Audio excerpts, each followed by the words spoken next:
Hello, everyone, and welcome to Slash Film Daily. Today is Tuesday, October 1st, 2024. On today's episode of the show, we're going to be talking about Hollywood filmmaker Barry Sonnenfeld's new book and present an interview with Barry Sonnenfeld.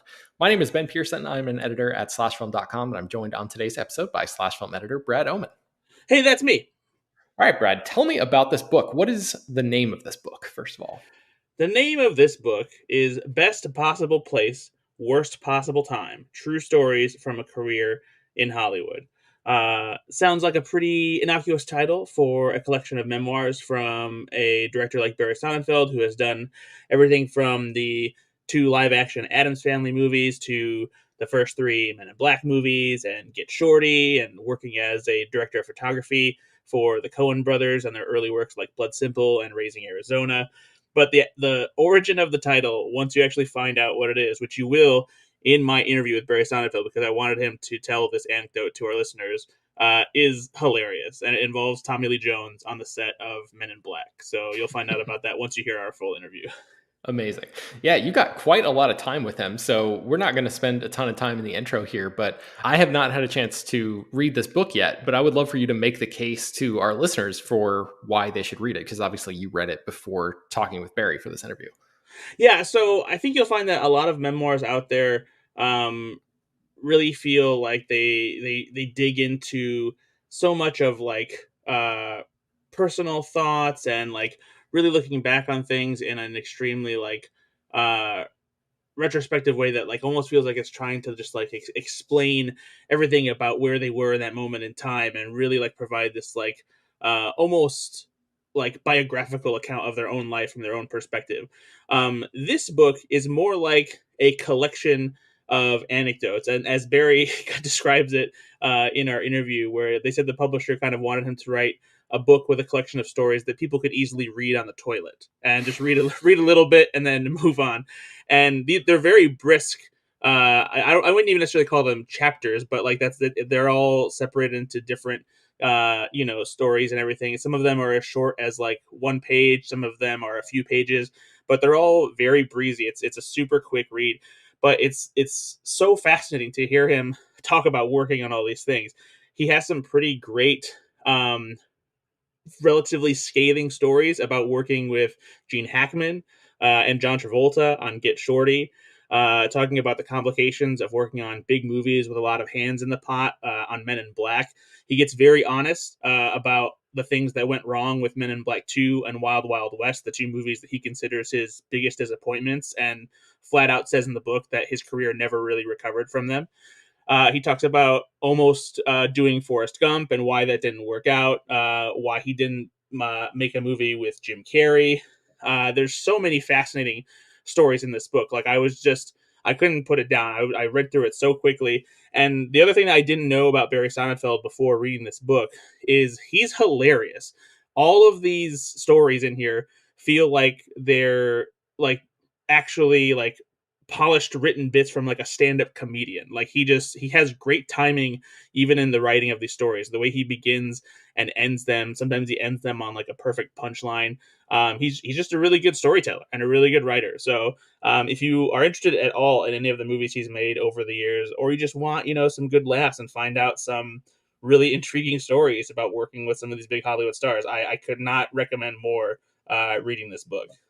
Amazing. That's a great pitch. Also, yeah, for people who, again, like you've named some pretty high profile stuff that he's directed, but he also directed The Tick, or some of the TV show The Tick, Pushing Daisies. He was Yeah. a director and executive producer on Schmigadoon. I mean, he's been like all over the place in film and TV for the past, like 30 something years or something, maybe even a little Yeah. longer at this point. And So, one of the cool things that we talk about that he has not talked about at all in either of his books. His first book is called Barry Sonnenfeld, Call Your Mother, which uh, doubles as more of like a life retrospective about like his parents and his childhood and how he became a filmmaker and some of his other work here and there. But this one is a lot more Hollywood focused. But the thing that I got to talk to him about in our interview that he doesn't mention in either one is what happened with the Beverly Hills Cop TV series that didn't get picked up, but he directed the pilot for, with Brandon T. Jackson from Tropic Thunder playing Axel Foley's son and Eddie Murphy reprising the role of Axel Foley. So you get to find out what happened with that series and why it never moved ahead.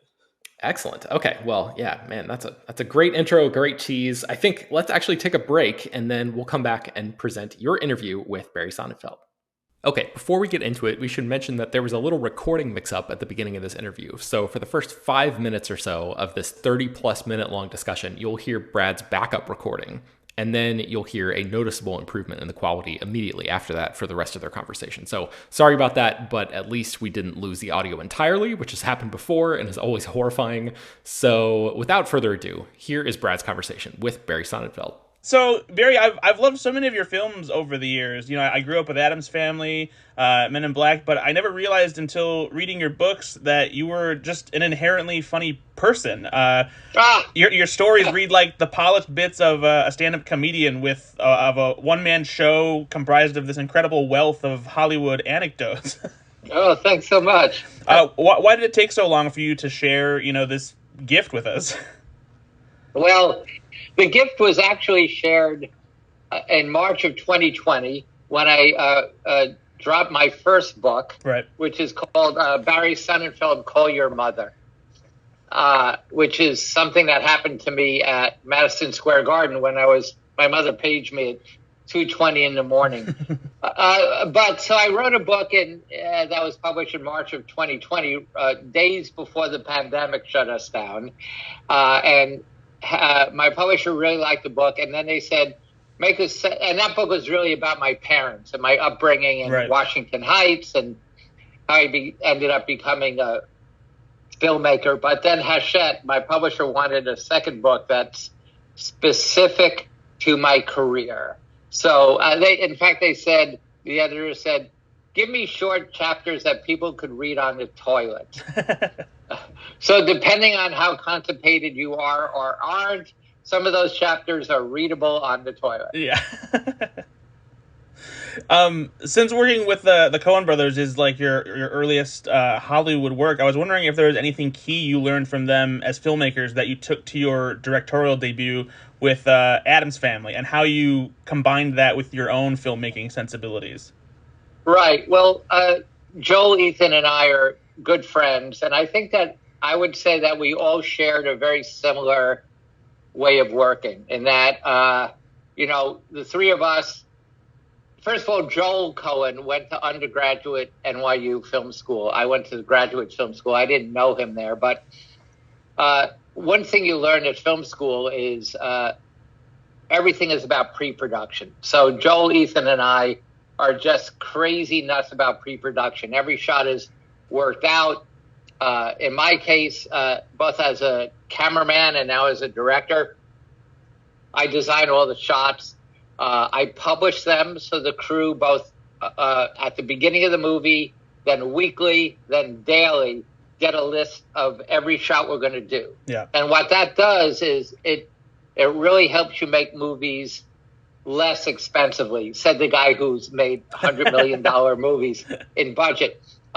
In that, the grip, the key grip would come to me and say, when you write boom up, is that a dolly boom or do we need a crane? Or so everything is worked out. Right. I hate, and so do the Coens, I'm sure, being on the set and not knowing where to put the camera for the next shot. Yeah. There's nothing worse than looking out the window and seeing your crew playing Frisbee or laying in the sun on sound blankets, while you try to figure out what to do next. Yeah. So I think what the Coens and I also learned together is how much we like sort of self-conscious camera, whether it's, in my case, as a cameraman on Blood Simple or Raising Arizona, or Throw Mama from the Train, or 3 O'Clock High. And then as a director on Addams Family and the Men in Black movies, I really like to move the camera a lot and make sure that the camera is more than a recording device. It's a storytelling device. Now, working with the Coen brothers, I'm sure, was a far different experience than your earlier work behind a camera, which was on adult films, as you hilariously recount in your first book. But I imagine you probably learned a lot during that time, too, that probably helped shape, what you would eventually do as a cinematographer and a director. Well, I've always been a wide angle lens guy. And one of the things I learned working on pornos is that if you're going to still shoot with a wide angle lens, especially inserts, you're going to be way too close to penises, vaginas, and assholes.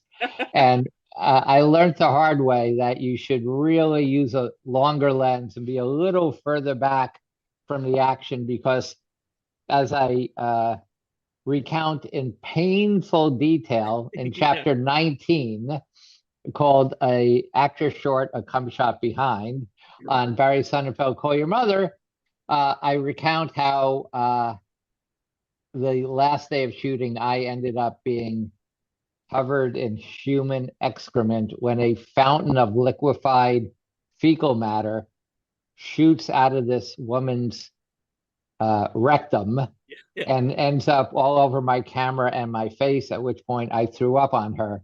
And then ruining the shot, let's face it, as if the fountain of excrement wasn't enough to ruin the shot. I then ran to the elevator, went down to the lobby. We were shooting at a loft on 17th and 5th, and stood in the pouring rain looking like Willem Dafoe at the end of Platoon, trying to allow, with my arms outstretched, trying to get the rain to wash the vomit and fecal matter off of my face and clothing and shoes. It was a nightmare. So what I learned shooting pornos is if you're shooting pornos, use a longer lens. If you're not shooting pornos, here's my philosophy. Wide angle lenses are funny. Telephoto lenses uh, are sort of much more handsome because the background goes out of focus and Yeah. you can get the lights much closer to your subject, but they're not funny. There you go. Now you make it politely clear in your book that you weren't super thrilled that Kevin Smith took that story you just told and used it for Zack and Miri Make a Porno. Interestingly enough, Kevin Smith also has a story about how John Peters was obsessed with having Superman fight a giant spider in a movie that never came to fruition. But that giant spider eventually made it into Wild Wild West. Was that Yes, something that John Peters forced you to include in that movie? John Peters was insistent on two things: a giant spider, and I think we executed it well, but made it way too big in scale. Okay. And I think it took the audience out of the movie. There were many things wrong with that movie. That was one of them. The bigger issue that was a John Peters total insistence on that kind of helped ruin the movie was John Peters insisted that Will Smith be in drag. Of course. And that scene is so horrible.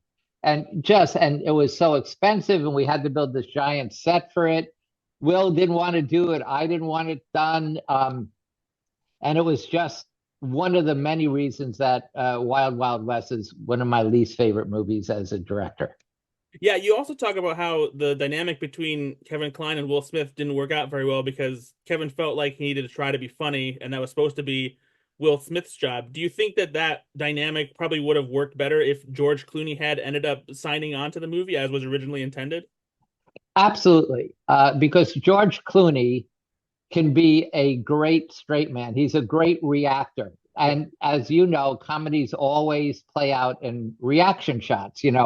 I was a cinematographer on When Harry Met Sally, and as funny as Meg Ryan is faking an orgasm, you cut to Billy doing nothing but chewing his corned beef sandwich, staring at her, and the laughs go from 80 dBs to 100 dBs because the reaction shot is the audience's point of view. yeah, So you always want a very flat reaction shot. The best way to play comedies actually is in two shots, action and reaction in the same frame. Cary Grant wearing Katharine Hepburn's aunt's bathrobe, while Katharine Hepburn is calling Cary Grant Mr. Bones, which is not his name. And the hilarity is Cary Grant just trying to get a word in edgewise, Katharine Hepburn going on and on with this nonsense. And you look at all those old screwball comedies, Preston Sturgis, there's very little cutting. And I always say cutting to the close up for a punchline is the enemy of comedy. The more you can play comedy out in two shots, wide shots, with fewer editing, it's why I always try to pace the actors to talk fast. As you read, I mentioned that a lot, because then the pace is controlled in the shooting and you don't have to edit to control pace. So for me, the more you can pace, have a faster pace on the set, the better your comedy will be. Right. I wanted to jump back to Addams Family because you mentioned in the book that several actors had passed on the role of Uncle Fester before Christopher Lloyd came along, and I was curious about who some of those other actors might have been. Right. I'm trying to remember his last name, and you'll help me. He's a British comedian named Robbie, big guy. Robbie Coltrane. Robbie Coltrane. We had a meeting. Scott Rudin and I had a meeting with Robbie at a Chinese restaurant in New York City called Shanghai Shunli West. Okay. And A, he ate a lot. B, he talked really loud. And three, every third word. And I admit that the Brits use it differently than us Americans do, was the word cunt. Oh, yeah. Yeah. Everything was a cunt. Everyone was a cunt. And Rudin and I had we were having lunch there, which means we're eating with the matinee crowd of the people about to go to the Met for the afternoon, opera. So it's us three and then 800 80-year-old women with white hair, and it was tough. So, but luckily he passed. I'm trying to remember.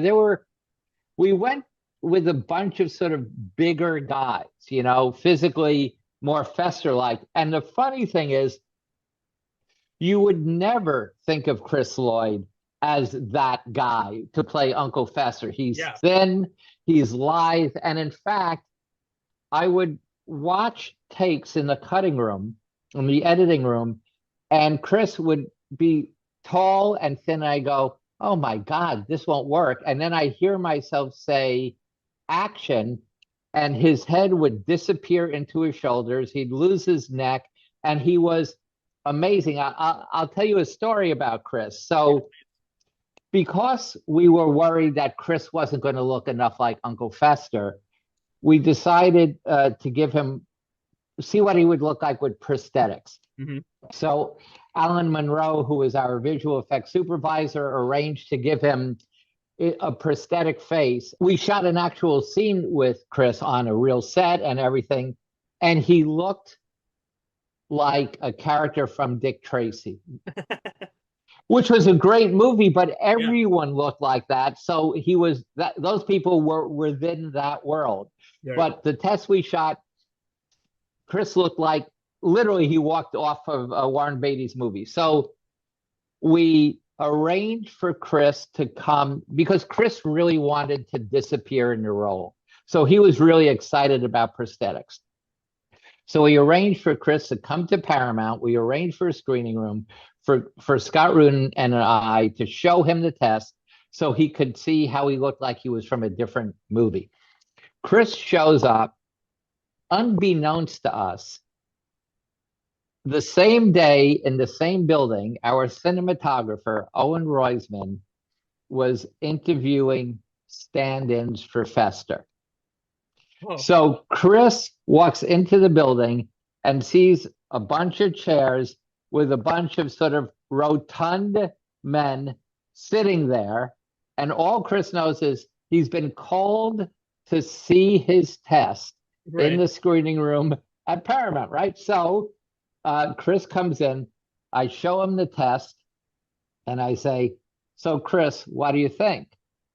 And in fact, I should have put this in the book. Now I realized I missed the golden opportunity for yet another toilet hilarity chapter. So anyway, I say, Chris, what do you think? And Chris says, well, I thought it was just a test. I I promise I can do better. I just thought it was a test, and I swear my acting can improve. And I go, I don't care about the acting. What do you think about the prosthetics? Because Scott and I don't think it's working. And Chris says, well, if you're not worried about my acting, why do you have all those other festers downstairs to be interviewed? And then I found out that Owen was, but anyway, that's how adorably how lovely Chris was, that he thought I had called him over to torture him, to show him how bad his acting was in the test. And he agreed that it was wrong. But boy, the time between roll camera and action, Chris every day transformed into Fester. Yeah, that's wonderful. And the funny thing is, I had a big realization when I was a kid, because I loved Back to the Future growing up too. And I didn't realize until I was a bit older that Christopher Lloyd was both Doc Brown and Uncle Fester. It just never registered. Of course not. And so when I had that realization, I was like, oh my God, that's amazing. Yeah. No, Chris is, he was also in the pilot of The Tick, the original Tick that I did with Patrick Warburton. And he played the Rabbit Man's David Burke's boss, who fires him. But Chris is lovely.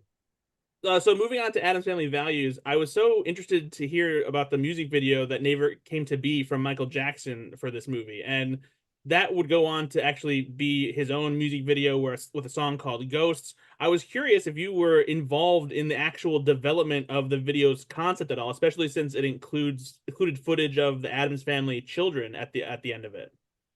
I've never seen this video. It's called Ghosts.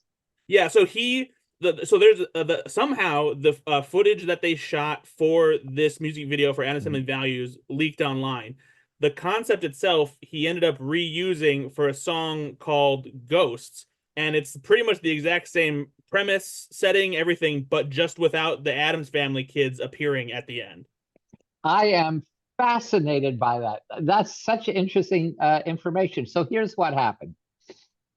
On Addams Family, we were lucky enough to have MC Hammer write a really great song for the end credits of Addams Family. We loved the song. Yeah. So when we did Addams Family Values, we thought, why not get an even bigger star? We wrongly thought, why not get an even bigger star? And let's get Michael Jackson. So we spoke to his, people, and it was arranged that Scott Rudin and I would drive out to the Neverland Ranch in separate cars, because I don't want to drive with Scott. He didn't want to drive with me. So we both drive way out to like Santa Ynez or Paso Robles, wherever that place is.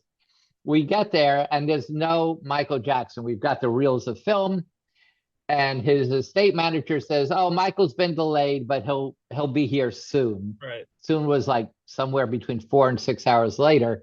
So Scott and I give the projectionist the film, and we're sitting in the screening room, assuming it will just be a short amount of time, and then he'll be up and we'll meet him and he'll see the movie and then decide if he's going to do a song or not.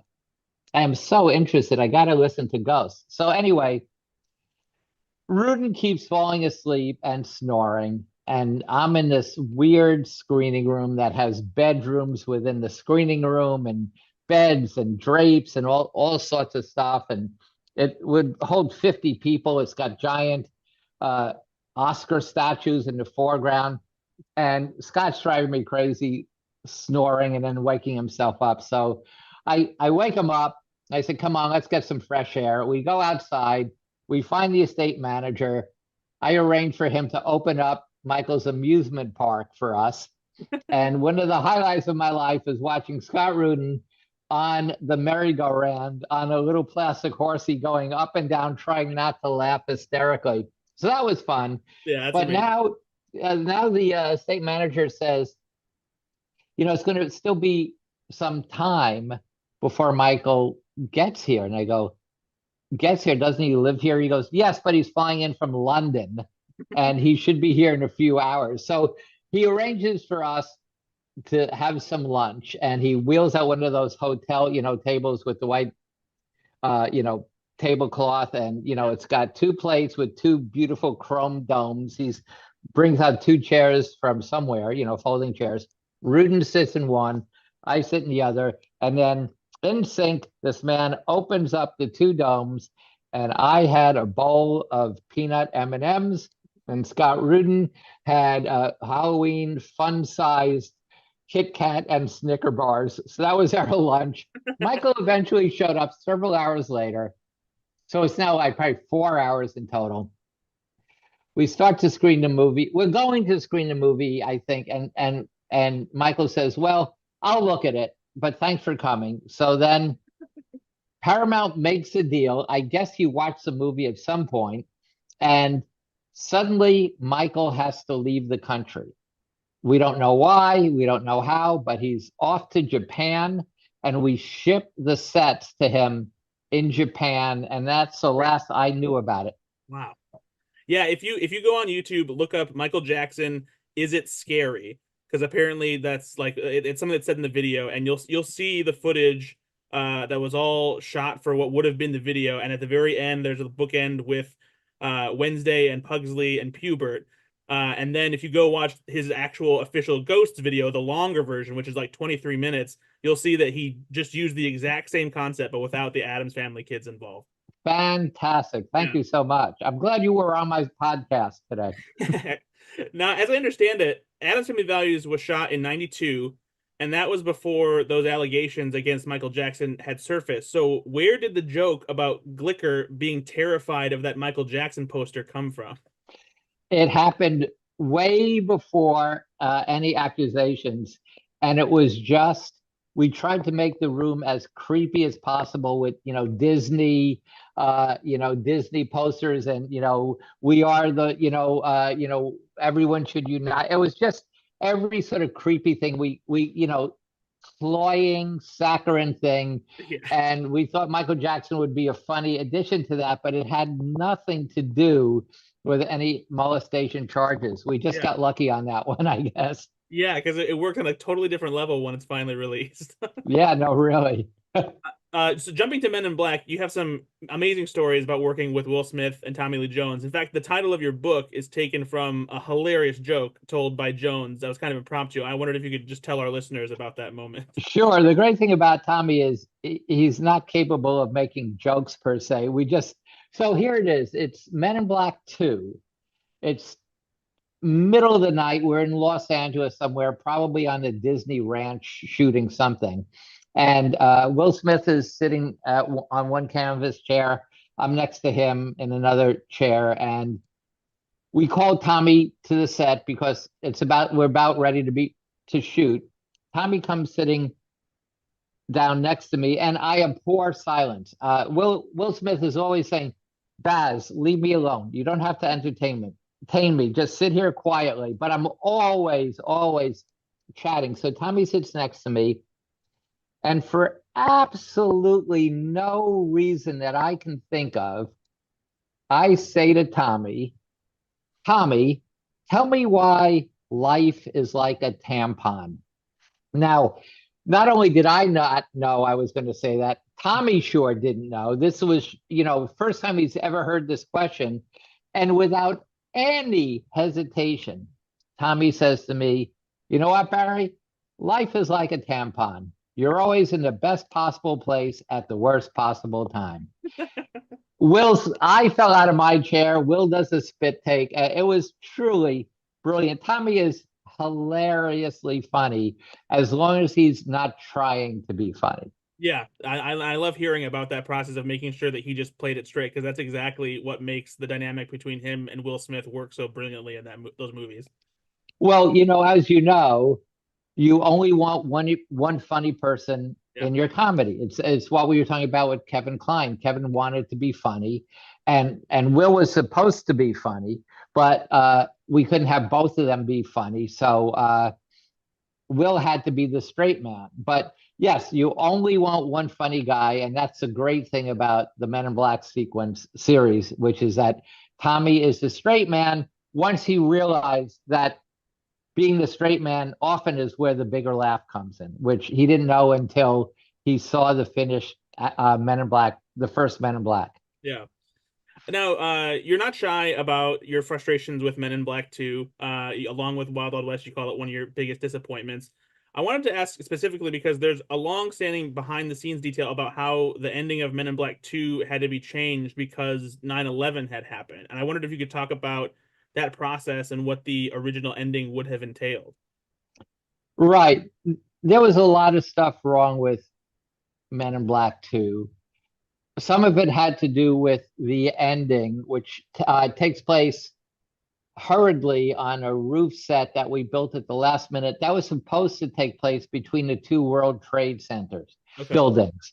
I'm not so. In fact, when we were shooting Men in Black 2, the first two movies, Men in Black and Men in Black 2, we would go to New York, shoot for 3 or 4 weeks, shoot all the exteriors, and then go back to LA to shoot months of interiors, like Men in Black headquarters and the morgue and all that. So when we were in New York on Men in Black 2, I tried to find every place I could where you saw the World Trade Center in the background, knowing that the final scene was going to take place up there Wow. at the Trade Center. So, in fact, when the 9/11 happened, we had to spend money going back through the stuff we shot in New York and erasing every shot, erasing the towers from every shot where you could see them. The shot was still there, but we just erased the towers. There were a lot of issues on that movie. I think some of the scenes are really, really funny, and I think that partially, I think there was a lack of chemistry between Will and Rosario Dawson, and I don't know why that's the case, but the love story, and I think partly it's my fault, is that I didn't lean into the love story and didn't lean into the loneliness of being a Men in Black agent, because you can never really have friendships or anything like that. Right. We delve into it much better on Men in Black 3, actually. But the other issue is that loneliness doesn't really make for great comedy, especially when Will's supposed to be the funny guy while Tommy Lee Jones is supposed to be the stoic guy. Right. So you have Will Smith being depressed about being an agent and being alone, but that's not funny. So there was this dichotomy between comedy and reality that just didn't work. The concept of the story, to a certain extent, wasn't good for the Men in Black series, I think. Yeah. One thing that you didn't touch upon is in either book is that you directed the pilot for the Beverly Hills Cop TV series that didn't move forward. I love I love that experience. Yeah, I was curious. Yeah, if you could talk about what that was like and maybe what happened and why it didn't get picked up. This will be in my third book. If everyone enjoys being on the toilet reading these chapters, so what happened was Sony and Paramount somehow jointly had the rights to a TV version of Beverly Hills Cop. I don't know how that happened, but uh, Eddie Murphy agreed to be in it, and he wasn't going to be the lead. It was going to be about his son. Right. But Eddie was going to be in a couple of key scenes to sell that property, and then if it went to series, every couple of episodes, Eddie would show up when he felt like it, so we could make sure the audience was there for the show. So here's the issue. I loved working with Eddie. In fact, I went to Eddie's house. Arsenio Hall answered the phone, answered the door for some reason, and was in the meeting. But Eddie said, "Listen, if you think I'm going to do all those Eddie Murphy things, like oh, and all those other things, I'm not going to do any of that shit." And I said, "Okay, Eddie, it was a pleasure meeting you. Thanks. I'll see myself out." And he said, "That's the entire interview?" And I said, "Well, I was going to talk to you about when we should do any key moments from the Beverly Hills Cops movies, but if you don't want to do any of those, there's really nothing to talk about, but thanks for your time." And Wow. I started to go. I'll see you on the set. I started to go. And he said, "Hey, can I ask you a question?" I said, "Yeah, sure, Eddie." And he said, "Why the fuck are you directing this thing?" And I said, "Well, I'm a big fan." I said.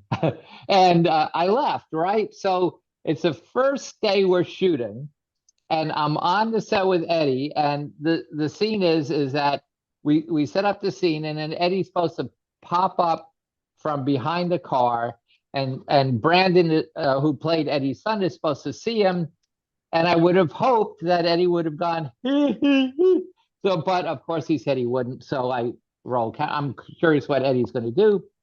I say roll camera.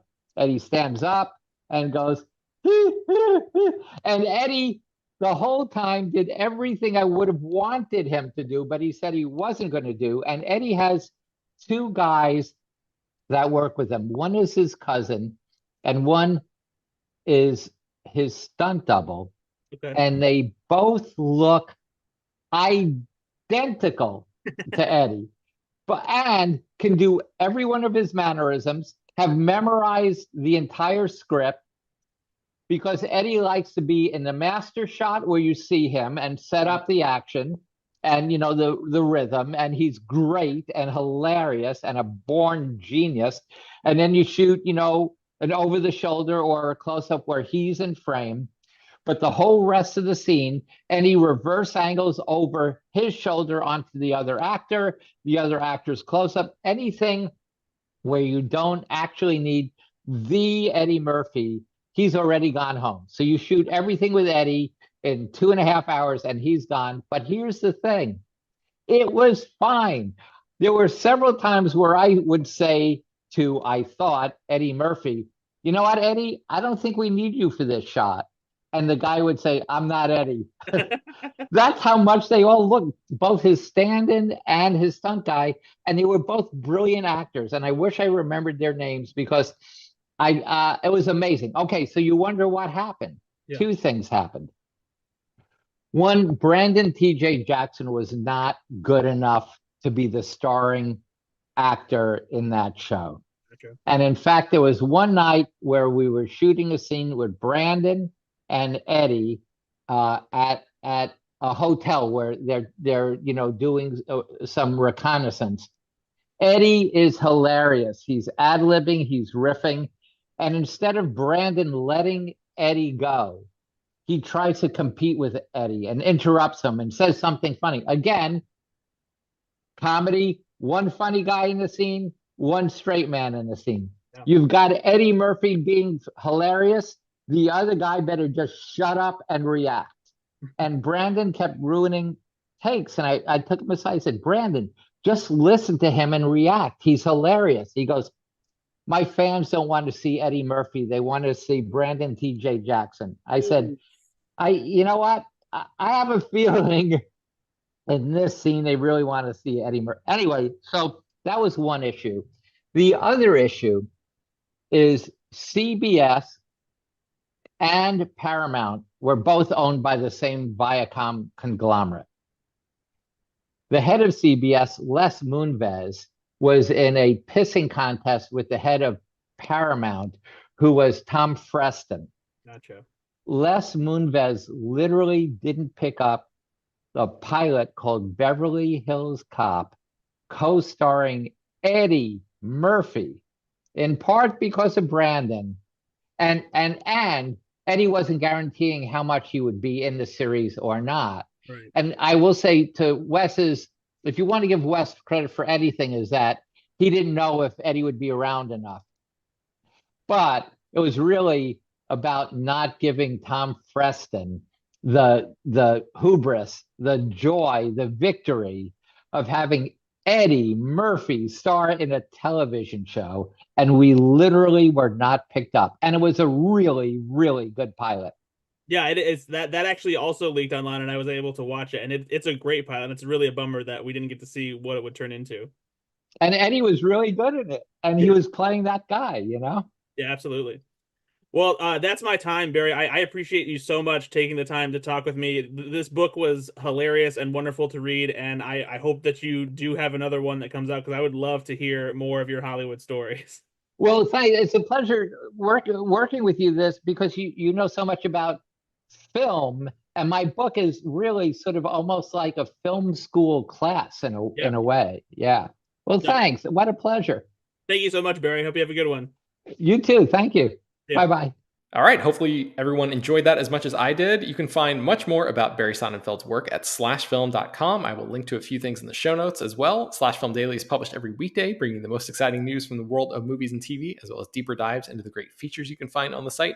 You can subscribe to the show on Apple, Overcast, Spotify, wherever you get your podcasts. Send your feedback, questions, comments, concerns, and mailbag topics to us at bpearson@slashfilm.com. Don't be shy about that. Please leave your name and general geographic location in case we mention your email on the air. Don't forget to take a minute to rate and review the show on Apple Podcasts or Spotify. That really helps us out a lot. And tell your friends about the show any way you can. Thanks so much for listening. We'll talk to you all tomorrow.